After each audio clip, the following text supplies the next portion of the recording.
New at noon, if you haven't heard, there is a homeless issue in Tupelo, and the Tupelo Homeless Task Force needs you to get involved to help address the issue. Joining us this afternoon is Hannah Mahary. She is with the Tupelo Homeless Task Force.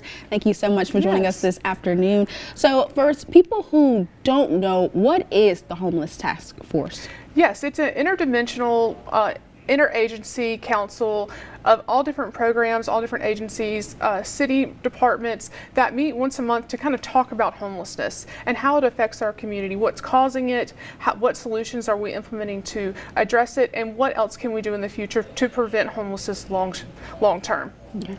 So what are some big topics, or the last time you guys met on, that you guys are trying to address now, or the main priority? Yes, well, we recently had a job fair because our theme this season really is to focus on employment and income. I know that many people know that some policies have been updated at the Salvation Army. They're now charging a small fee per night. So we're trying to connect individuals to employment and into income in order for them to continue to stay there if they need to. And so we've had a job fair. We had 5 people walk away with a job, which was great. And we're looking for other employers and other agencies that would be interested in employing our homeless population to really contact us. We'll come to you.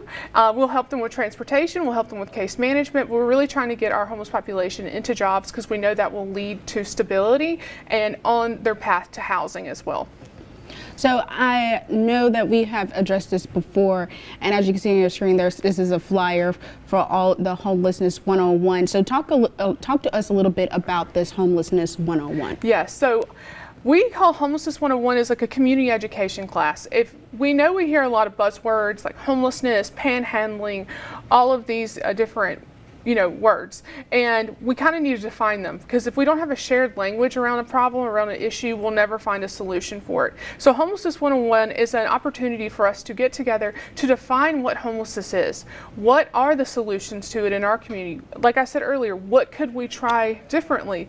I don't know everything. Not everybody on the Homeless Task Force knows everything. So we're really looking for community input to see how is homelessness affecting their personal lives, their businesses, taking their kids to school. We really talk a lot about removing stigma, because we know that we have less than 100 homeless individuals in Tupelo. Most people think there's way more.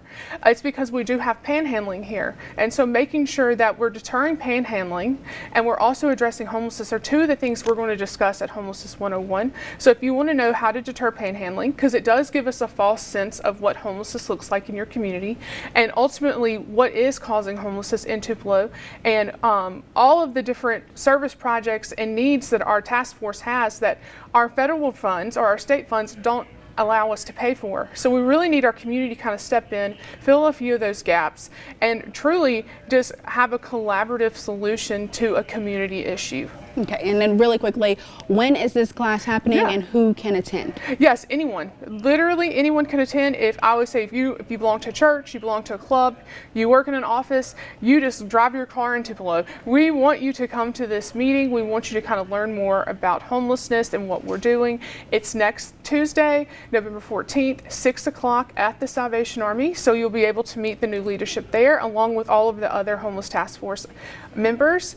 We have great partners like the Salvation Army, like Mississippi United and Homelessness, we call it MUTE, like all the United Way. We have all these great partners that are working together, and we just want to let our community know that their voices are still needed and like their assistance is still needed too.